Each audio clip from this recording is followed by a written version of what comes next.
Hey, welcome to WW2 Insights, where we bring history to life, one untold story at a time. If you're fascinated by the key moments and hidden corners of World War II, you've come to the right place.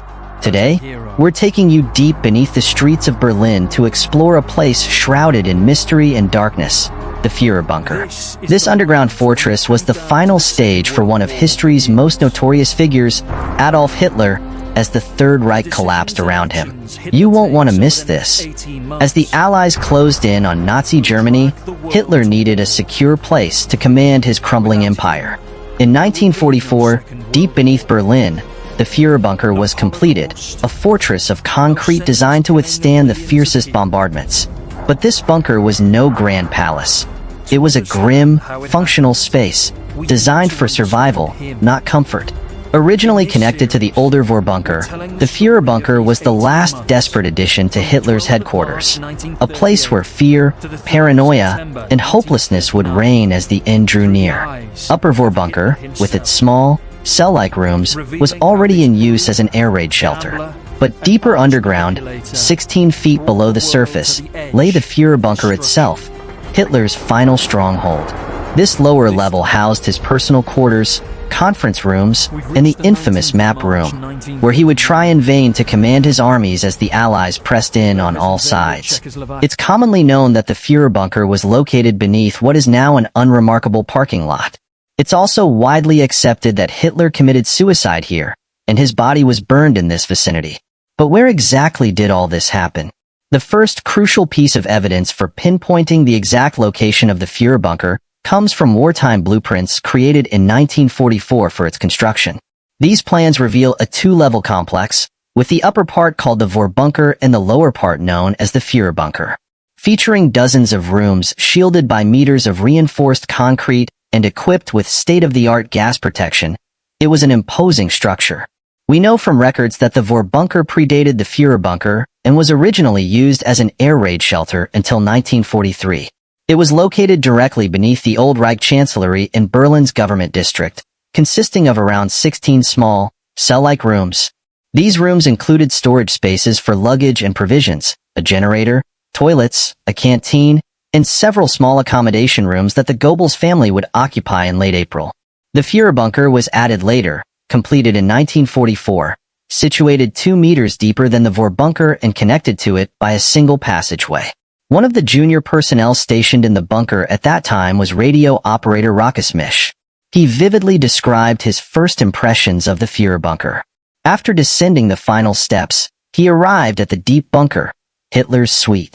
Mish noted that the construction had started far too late and wasn't fully finished, with the walls still damp and emitting a stale odor. He observed the dim, harsh light from the bare bulbs, the tiny, sad, and unworthy appearance of the bunker, and the narrow corridor, just 50 meters long, split into two by a concrete bulkhead and a door. On one side of the corridor were firefighting equipment and a long, narrow table with chairs. At the far end was another bulkhead, which concealed an emergency exit leading to the Reich Chancellery garden. The first room on the right housed technician Hinschel and his machinery, a diesel generator and various pumps that supplied fresh water.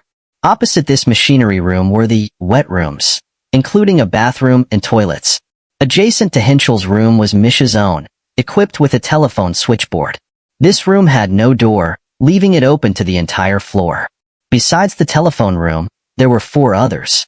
The first was an anteroom with a table and 4 chairs on the left. From this room, you could access another room occupied by Dr. Morel and later by Goebbels.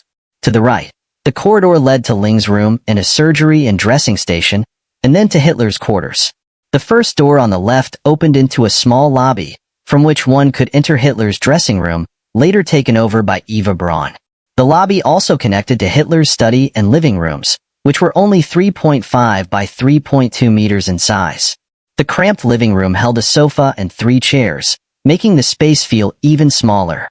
From there, a right turn led to Hitler's bedroom, with a bed in the far corner, and then to a small corridor leading to a wet room with a toilet and shower, and finally, to Eva Braun's room, where tortoiseshell lamps hung from the ceiling. From the central corridor, the second door led into the map room, where military situation conferences were held in the final weeks, despite the tight space. After his first tour of the bunker, Misch felt a great sense of relief when he stepped out into the garden through the emergency exit. He began to understand the hardship of enduring life in the bunker over a long period and realized that such a time was beginning for him. As we've learned, the entire complex was rather bleak. Constantly damp concrete walls, sparse furnishings, tightly enclosed rooms with no natural light, and the relentless hum of generators and pumps made life inside highly unpleasant. This discomfort extended to Hitler himself, who, by mid-April, had descended into the bunker and, except for a few brief trips to the surface, remained underground for the rest of his life. So, how can we accurately determine the exact location of this bunker? But what was it like to live in the Führerbunker during those last desperate days? Imagine being surrounded by damp concrete walls, with no natural light, and the constant drone of generators humming in your ears. The air was stale, the rooms cramped, and every moment was a reminder of the inevitability of defeat. Hitler, once a man of boundless ambition, was now a shadow of his former self, confined to a small suite of rooms where paranoia and despair took hold. By April 1945, the noose around Berlin had tightened.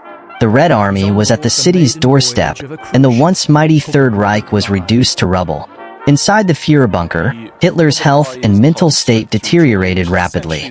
His once grandiose plans had crumbled, leaving him a broken man. On April 30th, 1945, with defeat inevitable, Hitler and Eva Braun retreated to their underground refuge for the last time. There, in the confines of the Führerbunker, they took their own lives, marking the final, dramatic end of the Nazi regime. After their deaths, the bodies were carried up to the Reich Chancellery Garden, where they were hastily burned. The Führerbunker, which had once been Hitler's command center, had become his tomb. The remains of the bunker were later destroyed, and today, a simple parking lot marks the spot where history's darkest chapter came to a close. Thanks for joining us on this deep dive into the history of Hitler's bunker. If you found this video insightful, don't forget to hit the like button and subscribe to WW2 Insights for more explorations into the key moments and hidden stories of World War II. Let us know in the comments what other topics you'd like us to cover. See you in the next video.